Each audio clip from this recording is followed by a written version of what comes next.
Sí, estamos en la clase de Humash con Rashi y Hasidut. Estamos estudiando para Parashat Kedoshim y la semana pasada habíamos terminado comparando cómo en Parashat Kedoshim hay mitzvot que se asemejan a los Aseret Adibrot, ¿sí? Hay un paralelo entre las mitzvot de Parashat Kedoshim y Aseret Adibrot, y hoy vamos a continuar estudiando sobre las mitzvot que hay en Parashat Kedoshim y vamos a ver cómo están. Todos los Aseret Adibrot están en Parashat Kedoshim. Hola Dai, qué bueno que te sumaste. Bienvenida. Estamos todas retomando. Bueno, me alegro que estés bien, con energía. Todo para adelante, si Dios quiere. Decíamos entonces que Parashat Kedoshim es muy importante porque abarca mitzvot que están en los Aseret Adibrot, tienen un paralelo acá en esta parashá. Y tienen otro tanto de mitzvot, por eso en su momento cuando decidimos estudiar una parashá de adentro, elegimos Parashat Kedoshim, que es una parashá tan pero tan completa e importante. Lo último que habíamos terminado de estudiar, más allá del paralelo entre la parashá y los 10 mandamientos, fue sobre la mitzvah de no robar, no mentir uno al otro y no jurar en falso testimonio.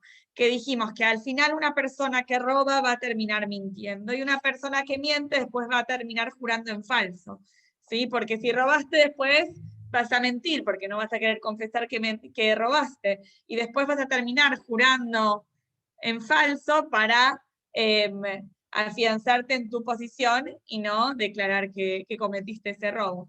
Como está dicho la frase que mitzvah goreret mitzvah, veaverá goreret averá. Una mitzvah lleva a otra mitzvah y una verá lleva a otra averá. Entonces hay que tener cuidado porque si uno empieza y pisa el palito, de ahí va en decadencia. En Hasidut se explica que el Yetzer Hará a veces nos hace lo mismo a nosotros. No viene y nos dice, hace algo grande, negativo, porque sabe que no lo vamos a escuchar, no lo vamos a hacer. Pero empieza con una cosa pequeñita, que una cosa pequeña no hagamos. Y como sabe este concepto de que una cosa, piso el palito, me lleva a otra negativa, entonces ahí voy a ir en decadencia. Por eso, o sea, está tan mal hacer algo que está prohibido, no solo por el hecho de eso mismo que estás haciendo, sino porque indefectiblemente eso te va a llevar a hacer otra cosa y otra cosa y otra cosa negativa. ¿Cómo hacemos para cortar esto? Bueno, corto de una y me enfoco en una mitzvah. Y así como una verá me va a llevar una verá, una mitzvah me puede llevar a otra mitzvah.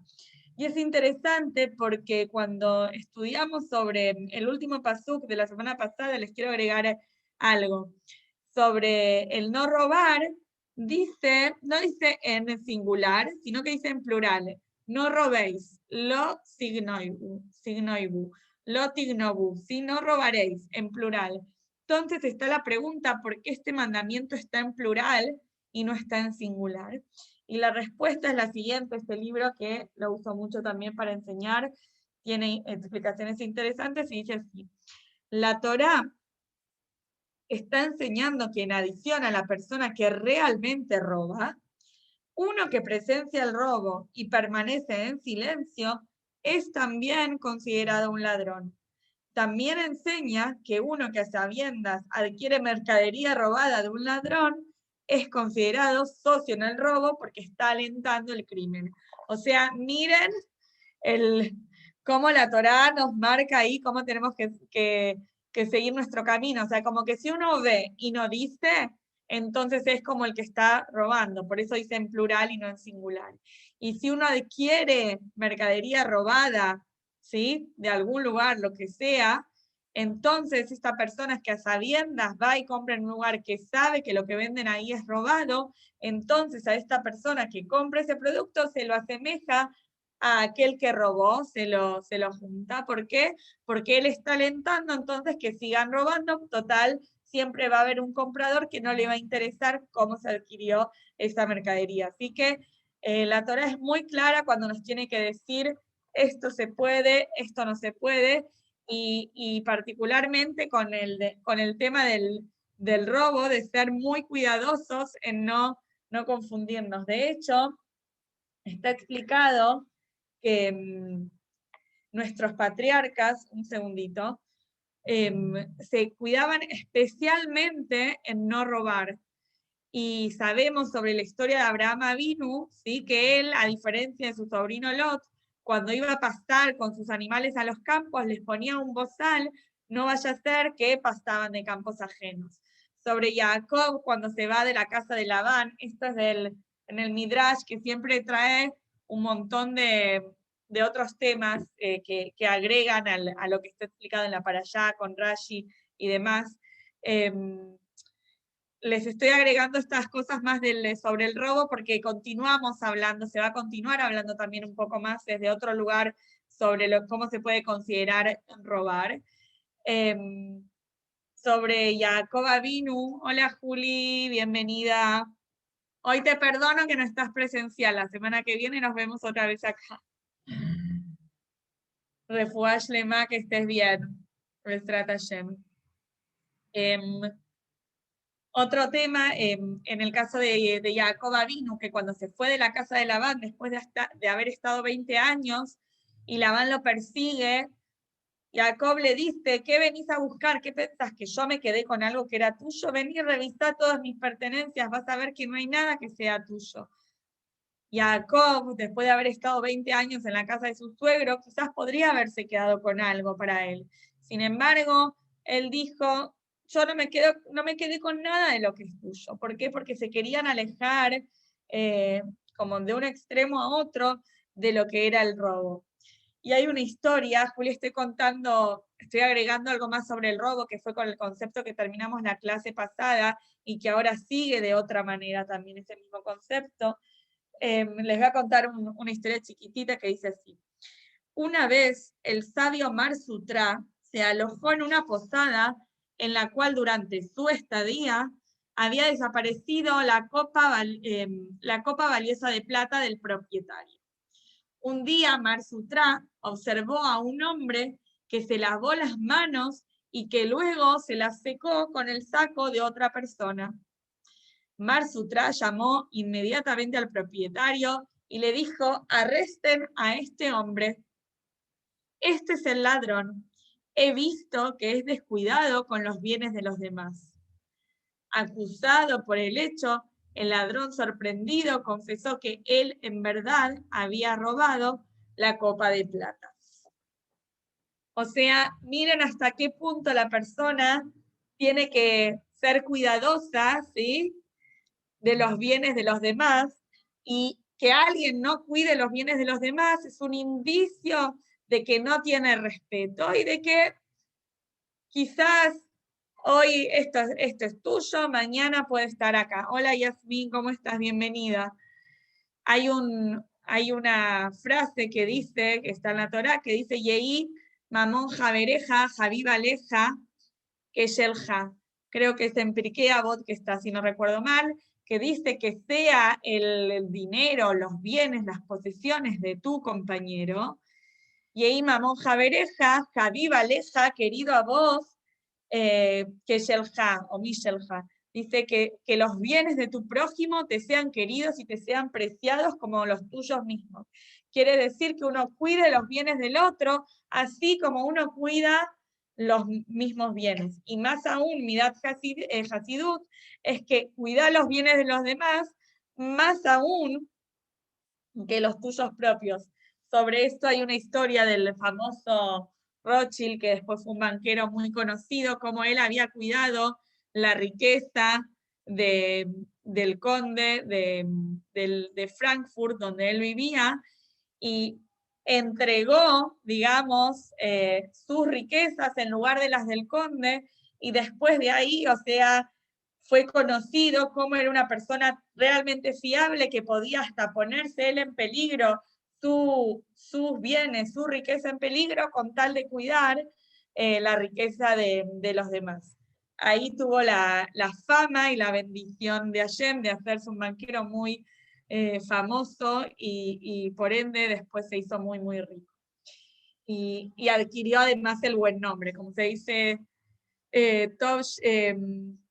¿cómo es lo que se dice? Que se dice que un buen nombre está por encima de cualquier otro atributo que se pueda decir sobre una persona. Vamos a leer desde adentro, chicas, ¿sí? Si están conmigo, estamos en Parashat Kedoshim, Perek Yud Tet, ¿sí? Es el capítulo 19, Pasuk Yud Gimel, el Pasuk 13. O sea, entonces capítulo 19, Parashat Kedoshim, Sefer Vaikra, el Pasuk, el versículo número 13. Si llegamos, vamos a hacer 10 psukim que tengo planificados para hoy, así que manos a la obra. Número 13, leo en hibrid, castellano, y el Rashi, que me parece que se justifica leer. Yud Gimel. Lota ashok et reaja, velotig sol. Lota lin peulat zahiritja ad boker. No defraudarás a tu prójimo y no robarás. La paga por el trabajo de un empleado no pernoctará contigo hasta la mañana. O sea, acá volvemos a hablar sobre este concepto de no robar. No robar, en este caso, que está ejemplificado por las palabras no defraudarás, nos viene a enseñar que de qué manera no vamos a defraudar y no vamos a robar. No reteniendo, no voy a defraudar al otro y no le voy a robar, reteniendo la paga del otro. Cuando yo al otro le tengo que pagar, porque él hizo un trabajo, le tengo que pagar en ese mismo día y no retener su salario. Que vamos a leer Rashi, ¿qué nos va a agregar Rashi? ¿Sobre quién se dice esto? Que a mi empleada que la contraté, que trabaja por mes, mensual, le tengo que pagar día a día el equivalente de ese día. No, vamos a leer qué nos dice Rashi y entonces nos va a aclarar las dudas. Rashi dice, en su Dibura Mathil, no defraudarás. Esto se refiere al que retiene el salario de un asalariado. Quiere decir al que se queda, como sigue explicando después el Pasuk en el chat, el que se queda con el dinero, ¿sí?, de su trabajador.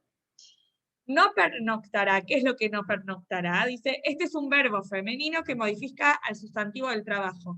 No pernoctará el trabajo, digamos, es la paga del trabajo, como sigue diciendo Rashi, hasta la mañana. Ese es el Dibura Mathil, hasta la mañana.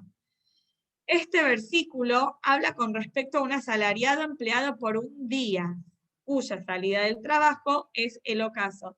Me acabo de dar cuenta, chicas, que no les mandé las fotos porque las otras páginas sí las tenían. Bueno, espero que puedan tener un Humash o lo puedan googlear, ¿sí? Y encontrar. Con esto que se casó ayer Debbie, me olvidé, ¿sí? Hice yo otras cosas de difusión y me olvidé de esto de que yo le mandaba las copias y ya me ayudaba y se las mandaba. Bueno, como sea, espero que se puedan concentrar así, seguimos adelante, si tienen el libro mejor. Entonces, como leímos recién, este versículo habla con respecto a un asalariado empleado con un día cuyo trabajo, cuya salida del trabajo es en el ocaso. O sea, quiere decir que esto se refiere a no retener el salario del día al que va y trabaja por día. Es por esta razón que el tiempo designado para el cobro de su salario es durante toda la noche, ¿sí? Por eso dice, no pernoctará contigo, ¿sí?, el salario que vos le vas a pagar, no hagas que pase la noche, porque quien entra la noche y él terminó de trabajar, vos tendrías que pagar. Y en otro lugar de la Torá, donde se declara con respecto a un jornalero que el sol no se pondrá sobre él, ese versículo habla con respecto a un asalariado empleado por una noche, cuyo término de su trabajo es al alba. Quiere decir que en esta persona que trabaja durante la noche, vos le tenés que pagar durante el día antes de que se ponga el sol. Es por ello que el tiempo designado de su salario es durante todo el día, pues la Torá otorgó un patrón de periodo de un día o de una noche, según el caso, para procurar el dinero para pagarle al trabajador. Bueno, entonces acá vemos cómo la Torá nos cuida y nos guía de cómo deben ser nuestros tratos comerciales, si tenemos gente a nuestro cargo, cómo nosotros tenemos que comportarnos con ellos y con su dinero. Se dice que la persona que retiene el dinero es como que le está reteniendo el alma y se está quedando como cuidando o a cargo del alma de esta persona. ¿Por qué? ¿Por qué está explicado ese paralelo entre que le retenés el dinero y el alma? Son dos cosas totalmente distintas, o sea, el alma es el alma y el dinero es algo físico, material, lo más burdo, bajo. ¿Por qué es así? ¿Por qué esta comparación? Porque al retener el dinero, le estás reteniendo el alma, que es el esfuerzo que puso la persona, la vida que dio, ¿sí? Que puso en hacer el trabajo. Entonces vos tenés la obligación de devolverle el alma y para que la persona con esa plata pueda restaurar su alma. Quizás necesita ir y comprar esto o comprar aquello que necesita. Tenemos la obligación de ser correctos. Y me pasó la semana pasada que una vez estaba con el cochecito saliendo con mi nena de un negocio, no miré para atrás y justo venía, o sea, con el cochecito en la vereda, venía una persona y me dice, ustedes no miran para atrás, como una cosa así. Entonces yo le dije, perdón, que no me di cuenta, no miré, pero le dije también que no generalice, porque bueno, fui yo la que se equivocó. Pero para esta persona que me vio a mí como una judía religiosa, era como que ustedes, ¿no? Como que yo representaba a todos los judíos, o a los judíos religiosos. Miren qué responsabilidad. De acá aprendemos la responsabilidad que nosotros tenemos de ser correctos en nuestros tratos comerciales, que no siempre son con, digamos, dentro de la gente que conocemos, dentro de la comunidad, sino muchas veces es en otros ámbitos, con gente que no es de la colectividad, de cuánta responsabilidad tenemos de ser correctos y justos porque estamos representando a toda la comunidad judía, o por lo menos la comunidad judía ortodoxa. Así que, atentas, chicas.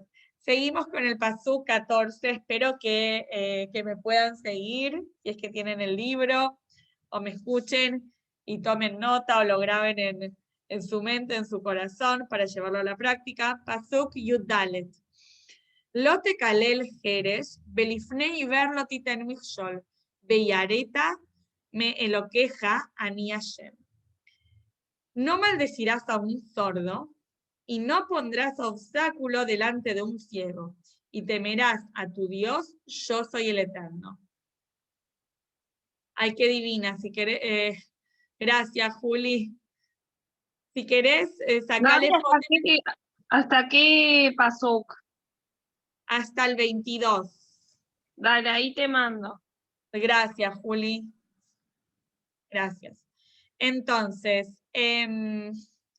dijimos, no maldecirás un sordo y no pondrás un obstáculo delante de un ciego. Esta es una frase que se utiliza mucho en la Torá y tiene otro significado también, que es Lifnei verlo titen mishol. Beyareta me lo queja, ¿sí? Vas a temer a tu Dios, yo soy el Eterno, ¿sí? ¿Qué dice Rashi al respecto de no maldecirás a un sordo? Solo un sordo no se puede maldecir, a las demás personas sí las puedo maldecir, ¿acaso? Rashi dice, en su Dibura Matjil, en sus palabras de apertura, dice, no maldecirás a un sordo. Basándome en este versículo, solo sé que está prohibido maldecir a un sordo. Pero ¿de dónde sé que esto también incluye maldecir a cualquier otra persona? No solamente si es un sordo. Para indicar ello, el versículo declara, y al líder de tu pueblo no maldecirás. ¿Sí? Esto está en el Sefer de Barí. Siendo así, ¿por qué en este versículo solo se menciona al sordo? Con el propósito de enseñarnos que así como el sordo posee la cualidad distintiva de estar vivo, de igual modo esta prohibición solo se aplica a cualquiera que esté vivo. Ello excluye a un muerto ya que no está vivo. Pero, o sea, quiere decir que ¿por qué acá la Torá te dice sobre un sordo? Pero vos tenés que entender que sobre cualquier persona, que incluso en Sefer de Barim dice que no podés maldecir al líder. ¿De qué podés entender de acá? Que a un sordo que tiene la cualidad, como cualquier otra persona, de estar vivo, uno no puede maldecir. Pero esto no se aplica sobre alguien que está muerto, ya que él no está vivo. De todas maneras, ¿sí? Hay una cita acá abajo en el libro que dice que está prohibido maldecir al padre o a la madre que hayan fallecido, lo aleinu, y eso está castigado con la pena capital. Uno pensaría, bueno, tampoco puedo maldecir a otra persona que no sea ni mi padre ni mi madre, Shalom, que haya fallecido porque no corresponde. Pero bueno, por lo menos te dice que a los padres no se puede maldecir, incluso si fallecieron. ¿Por qué? Porque esa persona si llega a maldecir a sus padres, es penada con pena capital, pena de muerte. Y como dijimos recién, sobre una persona que está viva está prohibido, ya sea sordo o no sordo, sobre cualquiera está prohibido. Y después te sigue diciendo, y delante de un ciego no pongas un obstáculo. Es decir, dice Rashi, ¿qué explica Rashi sobre y no pondrás un obstáculo delante de un ciego? Es decir, acá me mandaste, Juli, ¿no? ¿Será que? No, todavía no. No. Escuché que sonó el celular, pero no. Es decir, delante de un individuo que sea ciego con respecto a un asunto determinado. La frase quiere decir que no le des un consejo que no sea apropiado para él. Por ejemplo, no le digas, vende tu campo y cómprate un asno. De este modo, aprovechándote de él para quitarle su campo. Quiere decir que delante de un ciego no pondrás un obstáculo, no significa que no voy a poner una piedra física delante de alguien que no puede ver, sino que no voy a dar un consejo negativo a una persona que es ciega con respecto a un asunto. ¿Sí? No le voy, el ejemplo que Rashi trae es, no le voy a decir que venda su campo y que se compre un asno porque mi intención es que venda el campo porque yo se lo quiero comprar. O no le voy a decir, no traigas para tu almacén cierto producto, porque si trae ese producto, en realidad yo no quiero que lo traiga porque se va a hacer mi competidor. O como se dice, uno a veces no puede poner, es un tema cuando en las fiestas o en los casamientos se pone pescado y carne, vieron que en las recepciones a veces hay o pescado y fiambre al mismo tiempo, porque hay gente que no sabe que no se puede mezclar en el mismo plato, en los mismos utensilios cubiertos, carne y pescado, ¿sí? Entonces eso entra dentro de lo que es, y verlo millón delante de un ciego, no pongas un obstáculo, porque para esa persona que no sabe la halajá, que no se puede mezclar utensilios para carne y pescado, entonces al no saberlo va a terminar mezclándolo y es como que vos pusiste un obstáculo delante de él. Gracias, Juli, ahí nos mandó. Ya les mando, chicas, las fotos. ¿Te pasaste, Juli?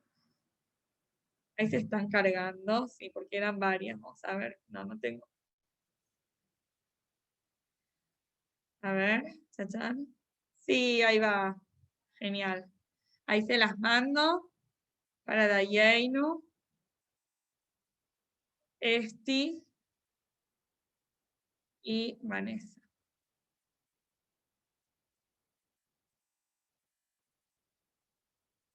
Bueno, ahí está. Entonces, a ver qué otro ejemplo se nos puede ocurrir para este caso de delante de un ciego no poner un obstáculo.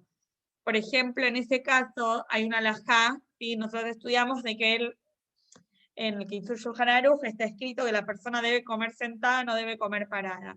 Y si vos en un lugar no pones sillas, entonces no das opción para que la gente coma sentada. Y estás poniendo un obstáculo de que esa persona no se esmere en conseguir, ¿dónde voy a conseguir un lugar para sentarme para cumplir como el Shulchan Aruch me pide que, o me dice que encima esto es bueno para mi salud, de que tengo que comer sentada? ¿Qué es lo que hago? ¿Sí? O sea, ocultarle y privarle a una persona que no sabe sobre cierto asunto la información correcta, entonces uno hace que tropiece. Por eso es tan importante de tener cuidado y aconsejar siempre diciendo todo lo que uno tiene que decir cuando uno va a dar un consejo, o cuidar en lo que voy a hacer para que el otro no pise el palito y tropiece. Entonces acá nos preguntamos algo que Julia había preguntado la semana pasada: ¿por qué después de, particularmente después de los corbanotes, que vos me habías preguntado, Juli, ¿por qué no dice Ani Hashem Elokehem, verdad? Porque en esta para allá vemos un montón de veces que dice Ani Hashem Elokehem, yo soy Hashem tu Dios, o en este caso dice Beyareta mi Elokeja Ani Hashem, y vas a temer a tu Dios, yo soy Hashem. En general, cuando se dice yo soy Hashem tu Dios en esta para allá, tantas veces, ¿sí? O en este caso que se dice Beyareta me lo queja ni Hashem, y vas a temer a tu Hashem, yo soy Hashem. En general es para que uno sepa de que si uno hace lo correcto va a tener recompensa, y que si uno no hace lo correcto, no va a tener recompensa. En este caso se agrega algo más. Dice, Beyarétame lo queja y temerás a tu Dios. ¿Qué nos agrega esto? No solamente que si hacemos lo correcto tenemos recompensa y si no lo hacemos no tenemos recompensa. Dice así, agrega lo siguiente. Puesto que con respecto a este tipo de situaciones, la gente no puede saber con certeza si la intención del individuo es para bien o para mal, y él podría escabullirse de culpa alegando que tenía buenas intenciones. Es por eso que con respecto a él, la Torá declara aquí, y temerás a tu Dios. Es decir, que deberás temer a aquel que conoce tus pensamientos. Y de igual modo, con respecto a cualquier acto donde la intención real de un individuo solo puede ser conocida por el corazón del individuo que lo hace y del cual la gente no puede tener conocimiento. Se declara y temerás a Hashem y temerás a tu Dios. Quiere decir que ¿por qué en este pasuk particularmente sigue diciendo y temerás a tu Dios? Porque la intención que tuvo la persona cuando no te dijo algo, ¿sí? Cuando quizás hizo esto de quizás ponerte un obstáculo delante tuyo, pero al no decirte algo, no serte del todo franco o del todo claro, nosotros no lo sabemos, los demás no lo sabemos. ¿Por qué? Porque es algo de que pensó o sintió la persona y nosotros no lo sabemos. Solo esta persona y Hashem. Por eso te dice, ve y arétame lo queja y vas a temer a tu Dios. Porque es verdad, puede ser posible que nosotros no sepamos qué fue lo que vos pensaste al no decir tal cosa. Nosotros no lo vamos a saber, pero Hashem, que conoce todos los pensamientos y sentimientos de la persona, así Hashem lo sabe. Por eso ibas a temer a tu Dios, porque Él sí va a saberlo. Entonces, si no lo haces por nosotros, hacelo por Hashem, que Él va a saber si tu intención fue la de sacar ventaja con respecto a la otra persona. Y con respecto, Julia, a lo que vos habías preguntado, puede ser que era sobre el tema de los korbanot, ¿por qué no termina diciendo Ani Hashem? Elokeihem, yo soy Hashem su Dios. Bueno, la respuesta es que justamente en los psukim nosotros estudiamos la semana pasada que la persona que va a hacer un korban tiene que tener el pensamiento y el sentimiento correcto, pensando que lo va a hacer en el momento y en el lugar que Hashem pidió, pensando que lo va a consumir en el que Hashem pidió, y además teniendo la intención de que con esto va a ser las paces con Hashem, recién ahí va a ser benefactor de la bendición de Hashem. Solamente si la persona tuvo la intención y el sentimiento correcto de hacer cuando Dios manda literalmente, y de con esto generar un vínculo positivo con Hashem, solo ahí Hashem le iba a dar bendición a la persona. Entonces, es como que ya con lo que los psukim nos enseñan al respecto que estudiamos, ya está por sentado lo que viene a decir después de yo soy Hashem tu Dios, que les voy a pagar. O sea, no hace falta que después lo diga porque lo estudiamos en los psukim, que si vos tenés el pensamiento y la intención correcta, entonces ahí vas a ser cli y recipiente de la bendición de Hashem. Y no lo vemos en este aspecto, como lo vemos acá, de temer a Hashem, porque si la persona, si lo hace, lo hace, si no lo hace, no lo hace. Es como que eso se ve en la práctica. Y ya leímos igual, entonces, según lo que dijo Rashi, que Hashem sabe cuál es nuestro pensamiento y nuestros sentimientos, si no nos responde, entonces está incluido dentro de las explicaciones que da Rashi de los psukim. Una muy buena pregunta, Juli. Hay que, para estudiar, para entender. De ahí me quedé pensando, ¿no? Como todo el tiempo fijarme qué estoy pensando, qué estoy sintiendo, que Hashem sabe y depende de mi pensamiento y mi intención, no si hago algo por hacer, también voy a tener la respuesta. Igualmente, como se dice, porque muchas personas a veces dicen cuando empiezan con el cumplimiento de mitzvot, ay, pero yo no siento, yo solo quiero hacer esta mitzvah si siento una conexión con esta mitzvah, no si no la siento. Bueno, como el Rebbe explica, mitoch shelo lishma balishma, dentro de que primero no lo haces en aras de conectarte con Hashem y de que temes a Hashem o de que amás a Hashem, dentro de eso, igual en lo recóndito de tu corazón, balishma, está estas ganas de hacerlo con una intención total de conectarte con Hashem, así que hacelo aunque no sientas, aunque no parezca que lo haces con todas las intenciones, hacelo en la práctica y después va a venir todas las intenciones, pensamientos y sentimientos que tienen que estar. Seguimos adelante, chicas. Perdón, acá. Seguimos adelante. Ay, ¿cómo me pasé tantas páginas? Ahí está.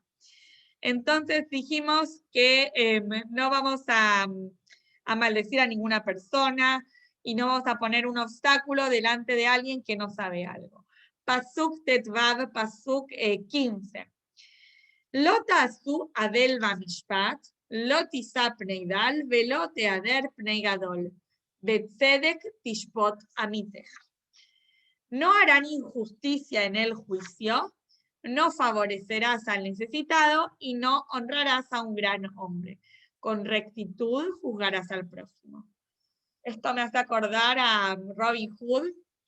Sobre Robin Hood era que el que le robaba a los ricos para darle a los pobres, algo así puede ser. Era la historia. Acá nos está diciendo la Torá, no favorecerás al necesitado y no honrarás a un gran hombre. Vamos a ver desde el principio. Dice, no harán injusticia en el juicio, ¿sí? Primero, número 1. Dice Rashi, esto enseña que el juez que pervierte, que estropea el juicio, es llamado inicuo, odioso, repulsivo, anatema y abominación. Y sigue, y después ahí trae los psukim de dónde sale que la persona, el juez, que corrompe, que estropea un juicio, es llamado con todos estos lindos atributos. Yo pensaba cuando preparaba esto que quizás en las sociedades, en el mundo, es un privilegio ser un juez, es un privilegio tener este título, este renombre. Sin embargo, para el judaísmo es un privilegio, pero un desafío, porque es la responsabilidad de hacer las cosas como corresponden. Porque si no haces las cosas como corresponden, si no sos un juez como manda la ley de la Torá, entonces te corresponden todos estos atributos: inicuo, odioso, repulsivo, anatema y abominación para el pueblo judío. Entonces miren cómo la Torá te muestra desde otro lugar. Se dice, hay un versículo que dice que aquel que busca el honor se escapa de él. Si una persona que busca tener honor, el honor se escapa de él. Puede ser que a veces una persona diga, no, bueno, yo quiero ser un juez o quiero ser alguien importante porque quiero que me den honor. Pero a esta persona que solamente hace y quiere llegar a tener tal título, el otro título, o tener tal puesto, y lo hace solamente por su renombre, por tener honores, que le tiren flores, el honor se escapa de esta persona. De acá podemos aprender que al contrario, una persona que termina estando en el poder o termina teniendo un cargo importante bajo su responsabilidad, tiene el deber de hacerlo correctamente, y no solo que el honor no lo va a perseguir, sino de que si no hace las cosas bien, todo el resto lo va a perseguir. Entonces, realmente vemos que las personas en nuestro pueblo que quieren o que llegan a esos lugares a tener el lugar de un rab que responde preguntas importantes o como sea, un mashpí, además, es una persona que tiene una responsabilidad muy importante a su cargo y tiene el deber de hacer las cosas como corresponden. Y más que perseguir el honor y de que le lleguen flores, tiene que ser muy cuidadoso para hacer como manda Hashem, porque si no, todo lo demás es atribuible a esa persona. Y como recién les decía, que esto me hacía acordar a Robin Hood, ¿por qué? Porque dice que una persona, un juez, ¿sí? Al estar, ¿sí? Recibe a dos personas, y una de esas personas es pobre, dice, no favorecerás al necesitado. Quiere decir, dice Rashi, esto es enunciado para que no digas, él es pobre y por lo tanto el rico está obligado a mantenerlo. Lo favoreceré en el juicio y de este modo el pobre se ganará la vida con limpieza porque va a haber ganado un juicio. No, no favorecerás al necesitado porque es necesitado, ¿sí? Eso tiene que ser un principio del juez. Por el otro lado, dice, y no honrarás a un gran hombre. Esto es enunciado para que no digas, el hijo es cosas importantes, cómo he de causarle vergüenza y contemplar su bochorno. Me acarrará un castigo si no lo favorezco en el juicio. Es por esta razón que aquí se declara y no honrarás a un gran hombre. Entonces, otra vez, después de decirnos de que el juez tiene que ser justo y no hacer injusticia en un juicio, nos dice, no vas a favorecer ni a un pobre, ni al necesitado, ni a un hombre de renombre.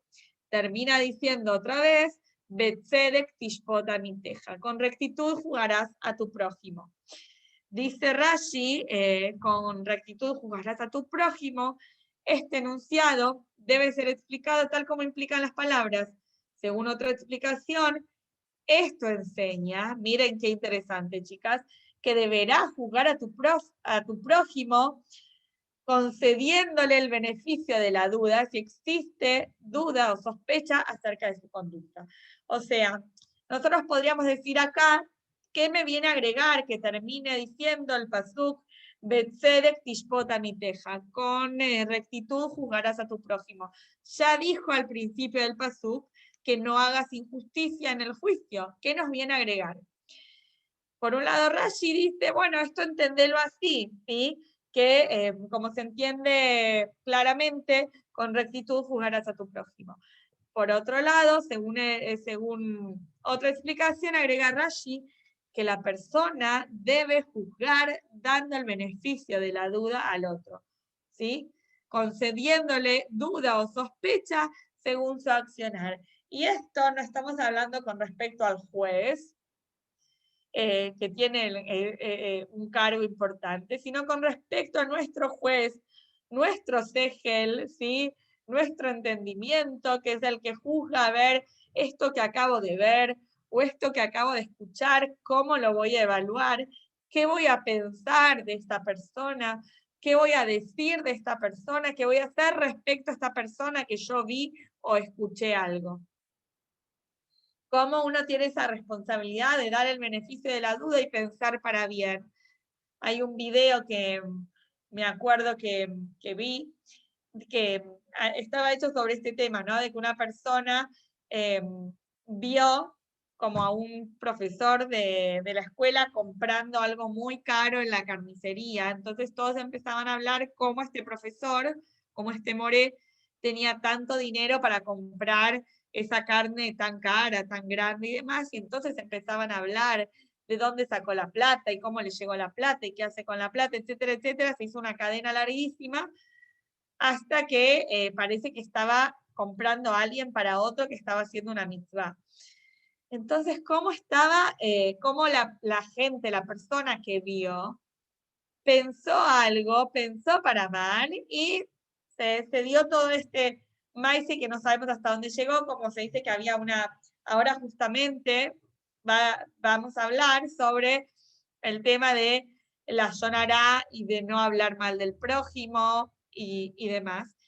Y como se explica del famoso ejemplo de esta persona que hizo la Yonará y le fue a preguntar a su rab un camino de expiación, y el rab le dijo, bueno, anda, agarra tu almohada y hace volar las plumas en tal lugar y esa va a ser tu expiación. Entonces este hombre va, hace lo que le dijo el rab, y cuando le dice, bueno, acá ya está, ya lo hice, ya es como hice la cábala, digamos, hice la segulá, ya estoy perdonado, el rab le dijo, bueno, ahora anda y recoge las plumas que tiraste. Y el hombre le dice, pero esto es imposible, no puedo recoger las plumas. Así mismo es el lashon hara. Uno empieza y no sabe hasta dónde llega, como esas plumas que no las vas a poder juntar. Así es el lashon hara. Pero antes del lashon hara, y esto es lo que Hasidut nos enseña, porque a veces vamos a escuchar y quizás podemos sentirnos mal, ¿por qué en Chabad no se hace tanto énfasis sobre no hablar mal del prójimo? Me acuerdo que de casada, el primer departamento que alquilé tenía pegado en un teléfono, esos teléfonos que tenían cable además, tenía pegado un sticker que dice: en este teléfono no se habla lashon hara. En el teléfono tenía pegado, se lo alquilé a una familia ortodoxa de otra keila. Y era como que algo que me sonaba extraño, como que nunca había visto algo así en Chabad, que seamos tan cuidadosos con no hablar mal del prójimo. Entonces, ¿cuál es la respuesta y qué es lo que Hasidut sí enfatiza, a diferencia de decir, bueno, no hablo mal del prójimo? La pregunta es, está bien, no hablas mal del prójimo, pero ¿podés pensar mal del prójimo? ¿Pensar sí podés pensar mal del prójimo? Está bien, hablar no se puede, pero pensar sí podés pensar mal. Acá estamos leyendo lo que dice Betzedek Tishpot Amiteja. Con rectitud vas a juzgar a tu prójimo. Con rectitud vas a juzgar a tu prójimo, vas a pensar, como dice Rashi, vas a pensar para bien, dándole el beneficio de la duda. Y ahí es cuando el Alter Rebbe explica en su libro del Tania toda la importancia de saber que nosotros somos hermanos, somos hijos de un mismo padre. Entonces, no solamente que yo no tengo que hablar mal, como que es abstenerme de algo negativo, sino que tengo que hacer todo lo posible para sentir esta unión que hay en Am Israel, que somos todos hermanos, hijos del mismo padre.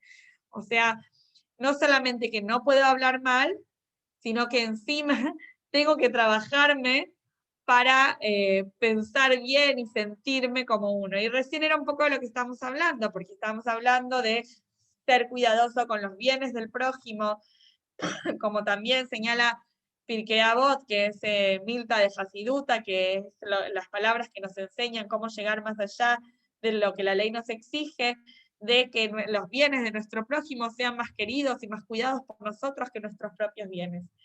Chicas, es difícil, no es fácil, porque no se nos pide demasiado, ¿no? Siempre pensar para bien sobre el otro, dándole el beneficio de la duda, querer sus pertenencias y cuidarlas más que las mías propias. Había una historia sobre un Hasid que después de haber estado exiliado de su casa, vuelve a su casa, había estado como en esos retiros espirituales, y después de un tiempo largo vuelve a su casa y escucha que, no me acuerdo el nombre exacto del hijo, pero decían así, que Moishele estaba muy enfermo y corría en riesgo su vida. Entonces él se preocupa todo y llega a su casa a ver cómo está su Moishele, su hijo, y la esposa le dice, no, quédate tranquilo que no es nuestro Moishele el que está mal, es el Moishele del vecino. Entonces el Hasid respira aliviado, ay, menos mal que no es nuestro Moishele. Y después se da cuenta, después de unos minutos, y dice, no puede ser, este exilio que yo me retiré para conectarme más espiritualmente, algo que te solía hacer antes, no es la intención ahora. Dice, todo lo que hice era para conectarme más con Hashem, pero ¿cómo puede ser? Cuando pensé que era nuestro hijo que estaba en peligro, me preocupé, y cuando me enteré de que no era nuestro hijo que estaba en peligro, sino que era el hijo del vecino, me sentí un alivio. ¿Cómo me puede haber pasado algo así? Me tengo que volver a ir al exilio. ¿Por qué? Porque tiene que ser más que tan querido a mí el hijo de mi vecino como mi hijo propio. Y se volvió a ir al exilio. Bueno, chicas, este es un nivel muy elevado, no se pide que nosotras lleguemos a este nivel. Pero bueno, para que tengamos en cuenta. Seguimos con Pasuk Tetzain, ¿sí? El Pasuk 16, y dice así. Lo telech Rahil beameja, lo ta'amod al dam reja, ani Hashem. Y acá Rashi va a explicar algo muy interesante, pero vamos a leerlo en castellano. Lo telech Rahil beameja, no andarás de chismoso entre tu pueblo. Lota moda dan reja, como sigue diciendo, no te quedarás quieto ante la sangre de tu prójimo, Ani Hashem, yo soy Hashem. ¿Sí? No andarás de chismoso entre tu pueblo. ¿Por qué no andarás? Lotelej rajil, ¿sí? No andarás, no vas a ir chismoso entre tu pueblo. Y dice así, no andarás de chismoso, dice Rashi, toma estas palabras como su digura mathil, palabras de apertura, y dice así, yo afirmo que porque todos los que intrigan para mal y cuentan maldicencia, van a las casas de sus prójimos para espiar lo malo que puedan ver o lo malo que puedan escuchar a fin de contarlo en el mercado, es decir, en público. Por eso son llamados los que andan de chismosos. Están esta expresión relacionada con los que andan espiando. Quiere decir, ¿por qué dice Lotelej Rajil? No andarás de chismoso entre tu pueblo. Y no dice, no serás chismoso. ¿Por qué dice no andarás chismoso? Dice Rashi, porque la persona que es chismosa, ¿qué hace? Va a ir, ¿sí? Va a ir dos veces. Una va a ir a la casa de la gente para espiar, para mirar y escuchar, a ver qué es lo que puede contar. Después yendo otra vez al mercado y diciendo, escuché en la casa de Ploni, vi en la casa de Ploni. Entonces, ¿por qué dice Rashi que se utiliza la expresión no andarás de chismoso, no irás de chismoso? Porque la persona que es chismosa va a ir por un lado a buscar dónde escuchar o ver y espiar algo para contar, y después va a ir a contarlo.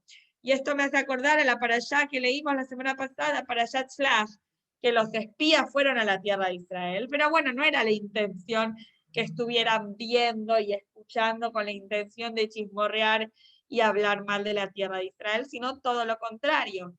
Pero bueno, esa es la actitud, que la persona que tiene esa naturaleza, que es chismosa o adquirió esa actitud de ser chismosa, va a ir por un lado para escuchar y ver qué puede contar, y después va a ir y lo va a contar.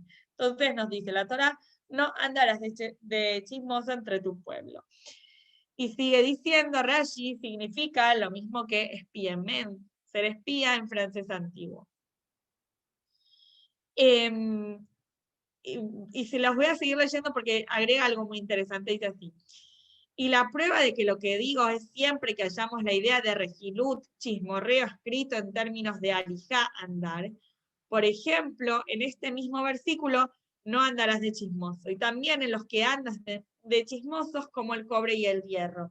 Hay otro pasú que trae acá que dice que las personas que hacen chismes andan de chismosos, cuentan sus chismes, donde otra vez utiliza la expresión andan de chismosos, ¿sí? Van, ¿sí? Y son chismosos. No solamente que son chismosos, sino que se esfuerzan en buscar esas primicias, esos chismes tipo Crónica TV, de ir y escuchar, y después de ir y contarlos. Y acá, miren lo que es interesante que les quería leer, que no está en Rashi, sino en la cita número 86 que ven abajo. Dice así, los que andan de chismosos y lo compara con el cobre, con el hierro. ¿Qué dice en la cita 86? Dice así. Rashi explica que esta caracterización de los chismosos se debe a que se mantienen firmes en sus chismes. Y dicen, sí, esto es así como yo te lo digo, como el cobre y el hierro, como los metales del cobre y el hierro que son duros. Pero, sí, es todo con respecto a los chismosos. Sigue diciendo Rashi, miren qué interesante, chicas, cómo todo es por algo. Si lo comparó con el cobre y el hierro es porque una similitud hay. ¿Por qué? Porque la persona que es chismosa se pone firme en lo que está diciendo y dice, sí, esto es así, te lo juro, yo lo vi, yo lo escuché. Pero con respecto a otras formas de maldicencia mencionadas en la Torah, no está escrita la expresión andar, ¿sí? De ir de chismoso. Por ejemplo, en los versículos que dice el que difama a su prójimo en secreto, o lengua traicionera, o lengua que habla con soberbia, todos estos términos, ¿sí? Que son otras maneras que trae Rashi de hablar mal del otro, ¿sí? La persona que habla del otro mal en secreto, o la persona que hace la sonará, o la persona que habla con soberbia de otro. Estas cosas también están mal con respecto al habla. Pero con respecto al chismoso particularmente, es el que se dice el que anda, porque es el que lleva y trae. Bueno, y esto, y ahora va a traer un tema que es muy interesante porque lo compara con las letras del abecedario, que es como engorroso, pero es muy interesante. Dice, y sigue diciendo, por tanto, yo digo que esta expresión está relacionada con la expresión olej umerragel, andar de espía. Esto se debe a que la letra Jas de la palabra Rachel, que es de Regilut, no Rachel con Het del nombre de Rachel, sino de Regilut, ¿sí? Es intercambiable por la letra Gimel de la palabra Regel, que es pierna, ¿sí? Entonces, ya que todas las letras son pronunciadas por el mismo órgano de la boca, son intercambiables entre sí. Quiere decir esto, chicas, que la palabra, ¿sí? Rachel de Regilut, de ser chismoso, se puede entender como, también se puede leer como la palabra regel. Regel es pierna, de ir de acá para allá. ¿Por qué trae Rashi? Porque las letras Has y la letra Gimel, que son pronunciadas por el mismo órgano, pueden ser intercambiables entre sí. La Haf y la Gimel, que son pronunciadas por la garganta. Y ahí Rashi lo que trae de las letras, que es lo que les comento, chicas, que es interesante saberlos, aunque es un poco engorroso, dice así. Te va a traer cuáles son las letras que son intercambiables entre sí. ¿Por qué? Porque hay letras que son con los labios, como por ejemplo la Bet y la Pei, ¿sí? Y la Bob y la Bab, que son intercambiables. Por ejemplo, la letra, sigo leyendo Rashi, la letra Bet por la Pei y la Bob y la Bab son intercambiables. Por el otro lado, la Gimel por la Haf y la Kuf, ¿sí? Que salen de la garganta. La Nun por la Lamed, que sale cuando la lengua toca los dientes, y la Zain por la Tzadik. De igual modo, la frase y calumnió a tu siervo significa que espió, Rigel, ¿sí? Traicioneramente a fin de hablar mal de mí. Y de igual modo en el versículo no calumnió lo ragal con su lengua. Bueno, y ahí sigue, el punto es que en este Rashi, que es muy interesante, pero es como es un Rashi para estudiarlo de adentro, y mismo trae esta cita número 96, donde dice el alfabeto hebreo tiene 22 letras, y estas son clasificadas fonéticamente de manera distinta. Y según de dónde salen esas letras se pueden cambiar las letras del mismo grupo, todas las que salen de los labios se pueden intercambiar entre sí, las que salen de los dientes, después se van a poner a practicar, a ver la nun, de dónde sale, la lamen, de dónde sale, salen del mismo lado, se pueden cambiar. Acá en la nota 96 están clasificadas. Es muy interesante, pero esto es, obviamente, para cuando uno hace un estudio más de adentro, pero vale la pena. O sea, quizás para explicárselo yo por Zoom es complicado, pero si siguen la lectura, lo van a poder entender. Pero vamos a seguir con este Rashi antes de seguirlo, de pasar al próximo, donde dice, y asimismo vemos que el buhonero que recorre y anda detrás de cualquier mercancía, lo mismo que cualquier individuo que venda especies aromáticas para que las mujeres se engalanen con ellas, por el hecho de que siempre deambulan por las ciudades, son llamados rogel, término con relacionado con el de la expresión rogel, pietón. ¿Por qué? Porque rogel, sí, que van, en este caso, que van hablando y van contando de que venden una cosa, de que venden la otra, sí, que van, ¿vieron como cuando pasan estos camiones? Uno dice, ¿todavía sigue existiendo esto? Los camiones que dicen, vendo, no, compro heladeras, esto, lo otro. Vos decís que de verdad te compran, tienen plata para comprar, que pasan con los altoparlantes y van ofreciendo que compran, que venden sus mercaderías. Bueno, eso de contar y de hablar se relaciona de rogel, de la palabra, en este caso de regilut, de chismorrear, se relaciona con la palabra regel, ¿sí? De regel es pierna, que tanto hablan, y así como hablan, van sus piernas de un lado para el otro. Y después termina hablando este Rashi, no lo voy a leer de adentro, así podemos terminar el resto de este pasuk, por lo menos. Termina hablando Rashi, que dice que una persona, cuando es interesante, ¿no? Como así uno puede analizar a ver cuando te cuentan algo, o a veces quizás uno lo vio así en alguna película, de que cuando una persona cuenta un chisme, dice esta persona, o si está comiendo, come como para aseverar que lo que dice es verdad y come con seguridad, o esta persona hace un guiño de ojo, ¿sí?